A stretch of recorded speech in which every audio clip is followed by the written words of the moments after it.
आप देखेंगे कुछ ही दिनों में आपका सौभाग्य आपकी तरफ आने लगा है, मन प्रसन्नचित्त रहने लगा है, काम धंधे में मन लगने लगा है, और जिसके लिए सारी दुनिया परेशान है वो भी आपकी तरफ आकर्षित होने लगा है।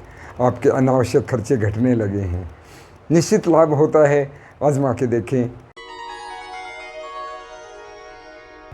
प्रणाम साथियों, राधे राधे, जय श्री कृष्ण, जय श्री राम। कैसे हैं आप सब? आशा करता हूँ पूर्णतः स्वस्थ और प्रसन्न हैं, आनंदित हैं। इसी के लिए राधा रानी के चरणों में मेरी कामना होती है। तो दोस्तों, आज बात करते हैं अपनी ये जो छोटी सी सीरीज़, उसी सीरीज़ की बात कर रहे हैं कि छोटे छोटे उपाय जो हर कोई कर सकता है बिना जन्म कुंडली विश्लेषण के, निश्चित लाभ देने वाले, किसी को कोई हानि ना पहुंचाने वाले।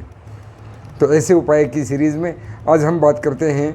बहुत लोगों को अपने जीवन में लगता है कि सौभाग्य जैसे हमसे रूठ ही गया है, हमारे घर से नाराज़गी बना ली है, दूरी बना ली है, सुख सौभाग्य घर में नहीं आ रहा, बल्कि कष्टप्रद चीज़ें हमारे घर में हो रही हैं, धन का व्यय हो रहा है, अनावश्यक अस्पतालों के खर्चे बढ़ रहे हैं। ऐसी परिस्थिति सभी के साथ हो सकती है, सभी घरों में होती है, सबकी आवश्यकता होती है। तो इनसे छुटकारा कैसे पाएं और कुछ ऐसा करें कि धन धान्य सौभाग्य, भगवान का आशीर्वाद, माँ लक्ष्मी की कृपा हमारे घर पर सदैव बनी रहे। तो इसका एक सरल सा सीधा सादा सा उपाय आज मैं आपको बताने जा रहा हूँ। उससे पहले कृपा करके हमारे इस चैनल को सब्सक्राइब कर लें, यथासंभव शेयर करें और कमेंट बॉक्स में राधे राधे लिखकर मेरा हौसला बढ़ाते रहें, अपना प्रेम जताते रहें। आपका आशीर्वाद ही मेरी पूंजी है। और जिन लोगों को जन्म कुंडली से संबंधित कोई सवाल है, कृपया करके कमेंट बॉक्स में ना करें। मुझसे मेरा personal mobile number, WhatsApp number ना मांगें। हमने इसके लिए मेल आईडी आपको दिया है, इस मेल से संपर्क करें, आपको जवाब अवश्य मिलेगा। उसी के अनुसार आपको सारी डिटेल्स दे दी जाएंगी। और यदि आपका कोई प्रश्न है तो आप ईमेल से हमसे कर सकते हैं।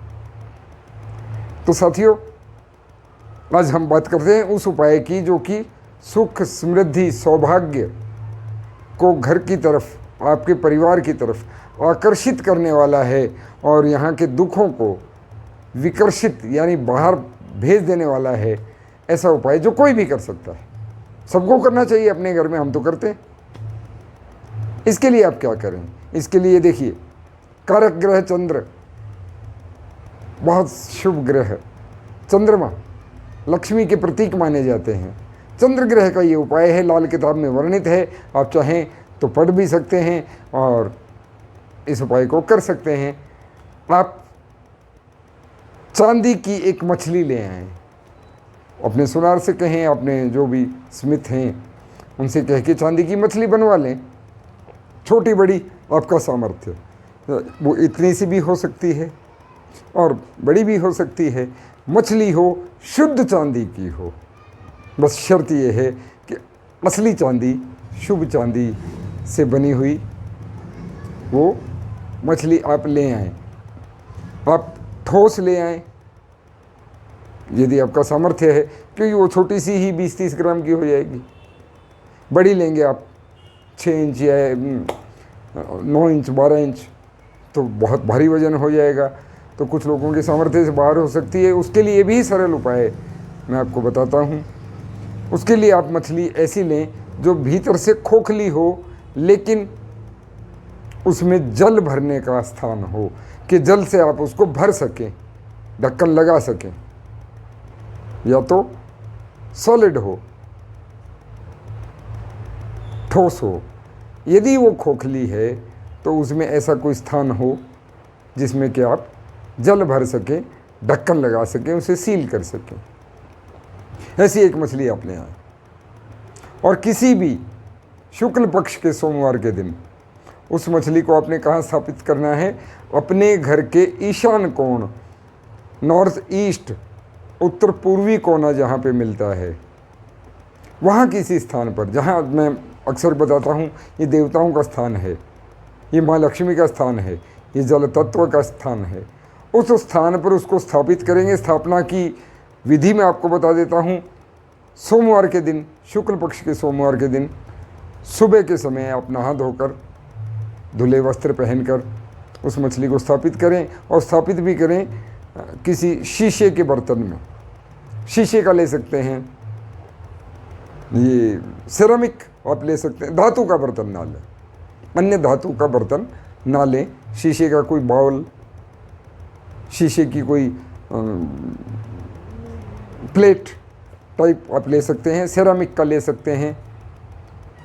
वो मछली उसमें डूबी रहे, मछली का मुंह, मछली का फेस घर के भीतर की तरफ हो।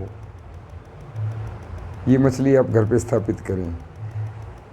हो सके तो प्रतिदिन, नहीं तो सप्ताह में एक बार, अन्यथा कम से कम अमावस्या जिस भी दिन आती है, अमावस्या से अगला जो भी सोमवार है, वेरी नेक्स्ट मंडे टू अमावस्या, उस दिन उसके जल को बदल दें। जिस जल में आपने वो मछली डाली है, वो डूबी हुई है, और जो जल उसके अंदर भरा हुआ है, अब आप चाहे गंगा जल लें, नर्मदा मैया का जल लें, यमुना जी का जल लें, पवित्र जल लें, अन्यथा सादा अपना पीने का पानी वो उसमें डाल सकते हैं। हाँ, और जैसे अभी 7 तारीख को, 7 सितंबर, 7 सितंबर को चंद्र ग्रहण आने वाला है। ऐसे यदि आपके बीच में कभी भी चंद्र ग्रहण आता है, तो ग्रहण के बाद अगले दिन आप उस जल को बदल दें। मछली को शुद्ध जल से स्नान करवा के, नहला के, चाहे तो गंगा जल के छींटे दे सकते हैं, किसी पवित्र जल के छींटे दे सकते हैं, पुनः उसी स्थान पर स्थापना कर दें, ताकि उसकी अशुभता कम ना हो। आप देखेंगे कुछ ही दिनों में आपका सौभाग्य आपकी तरफ आने लगा है, मन प्रसन्नचित रहने लगा है, काम धंधे में मन लगने लगा है, और जिसके लिए सारी दुनिया परेशान है वो भी आपकी तरफ आकर्षित होने लगा है।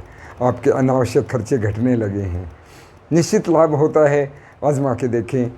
राधे राधे बोलते रहने दो, तो बाबा जी का क्या जाता है? हाँ? आपकी चांदी आपके घर में है, जब मर्जी बेच लेना, कैश हो जाएगी। आपका जल है, आपका परिवार है, आपका घर है। मेरा कोई स्वार्थ नहीं, निस्वार्थ मैं आप लोगों को ये बातें बताता हूँ। कृपा करके और लोगों के साथ भी शेयर करें, और राधे राधे बोलते रहें। मुझे तो नाम रस मीठा है, नाम रस मीठा है ना, बार बार बोलता हूँ। प्रकृति माता की सेवा करें, प्रकृति की रक्षा करें, पेड़ लगाएं, खूब हरियाली फैलाएं। इसके लिए मैं निरंतर आपसे प्रार्थना करता हूँ, और मिलते हैं अगले वीडियो में। राधे राधे, जय श्री कृष्ण, जय श्री राम।